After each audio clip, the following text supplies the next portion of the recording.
Hello guys, अस्सलाम वालेकुम। Welcome back to my channel. बहुत दिनों के बाद आज मैं व्लॉग शेयर कर रही हूँ।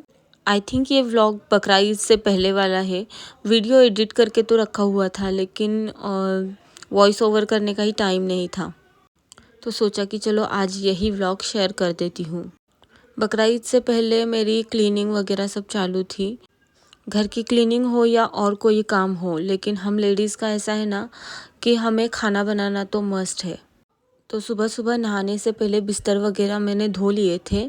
फिर नहाने के बाद मैंने पहले तो खाना ही बना लिया, और खाने में ज़्यादा कुछ नहीं, मैंने दाल गोश्त और सादा राइस बनाया था। जब काम ज़्यादा होता है ना, तब मैं दाल गोश्त और राइस बनाना ही प्रेफर करती हूँ। इससे आसानी हो जाती है। साफ़ सफाई का काम करते हुए मैंने ज़्यादा तो कुछ शूट नहीं किया है। जितना भी कुछ शूट किया है उतना इस वीडियो में क्लिप्स सारी मैंने ऐड कर दी है, क्योंकि जब घर की डीप क्लीनिंग का काम होता है ना, तो ऐसे होता है कि ये कब ख़त्म होगा। इसीलिए मैंने शूट पर ज़्यादा ध्यान ही नहीं दिया। इस टाइम पे ना मेरे सारे बर्तन धो के क्लीन हो चुके थे। ट्रॉलीज़ को भी मैंने क्लीन कर लिया था। अब बारी थी फ्रिज के क्लीनिंग की, तो वो भी चालू थी। फ्रिज की क्लीनिंग करने के बाद उसको भी सुखा के मैंने अच्छे से फ्रिज को अरेंज कर दिया। काम करते करते हो गया था लंच टाइम, तो हम लोग ने खाना खाया। खाना खाने के बाद फिर से मैं लग गई थी बर्तन धोने के काम में। सुबह से शाम तक बर्तन ही बर्तन।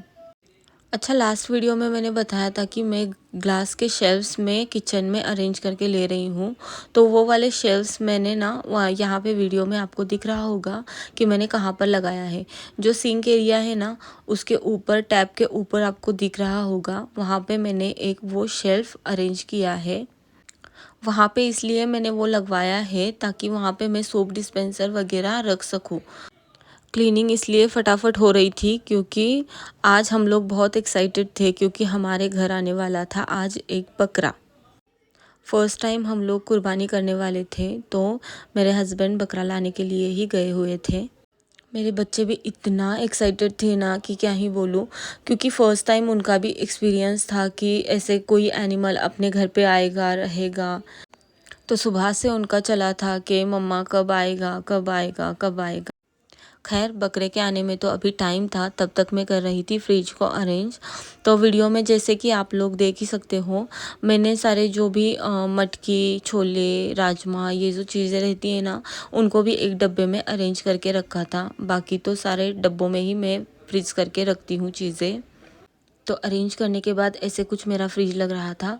उतने में ही मेरे हस्बैंड जो है वो बकरा लेके आ गए थे। ज़्यादा कुछ बड़ा नहीं था, बहुत छोटा ही था बकरा, लेकिन इतना प्यारा था ना कि क्या ही बोलूँ। 2 ही दिन वो हमारे साथ था, लेकिन जब हम लोग सामने रहते थे ना तो चुपचाप बैठता था, और जब हम लोग सामने नहीं रहते थे ना तो इतना चिल्लाता था कि क्या ही बोलूँ। खैर, बच्चे और हस्बैंड चले गए थे बकरे को घुमाने के लिए। तब तक मैं आ गई थी ऊपर, क्योंकि बर्तन सूख चुके थे तो उन्हें भी अरेंज करना था ट्रॉलीज़ में। पहले जब हम लोग नए घर में शिफ्ट हुए थे ना, तो मैंने ट्रॉलीज़ में बर्तनों को ऐसे ही अरेंज किया था।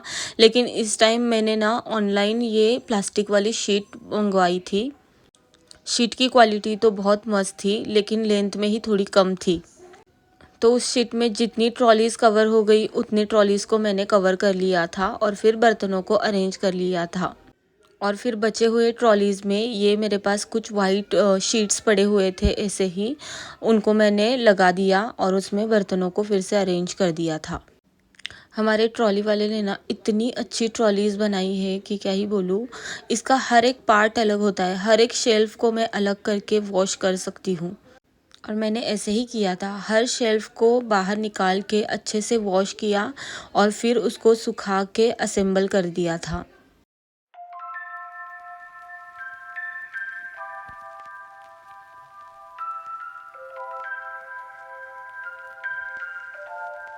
पहले तो मेरे पास बहुत थोड़े ही बर्तन थे, लेकिन ये कम है, वो कम है, ये मुझे चाहिए, वो मुझे चाहिए करके इतने बर्तन हो गए ना कि जब हम डीप क्लीनिंग के लिए बर्तन निकालते हैं ना, तब समझ आता है कि मैंने इतने बर्तन क्यों ही लिए होंगे। इतने बर्तन जमा करने का एक फ़ायदा तो है, कभी कोई बर्तन की कमी नहीं महसूस होती है। खाना कितना भी बनाना पड़े, हर बड़े से बड़ा पतीला मेरे पास अवेलेबल है। तो ऐसे कुछ बर्तन असेंबल हो गए। और ऐसे कुछ मैंने ग्रॉसरी इन प्लास्टिक के डब्बों में अरेंज की है। अभी तो मैं प्लास्टिक वाले कंटेनर्स ही यूज़ कर रही हूँ, लेकिन मुझे ना ग्लास वाले जार्स में ग्रॉसरी रखना बहुत पसंद है। तो लेट्स सी कि अब ये प्लास्टिक वाले कंटेनर्स ग्लास जार में कब रिप्लेस होंगे। तो ऐसे कुछ मेरा पूरा दिन क्लीनिंग में ही चला गया था। सो गाइस, आज के वीडियो में इतना ही। आपको मेरे वीडियोस अच्छे लगते हैं तो लाइक, शेयर और सब्सक्राइब करना ना भूलें। अब मैं मिलती हूँ आपको अगले वीडियो में, तब तक के लिए अल्लाह हाफिज़, बाय।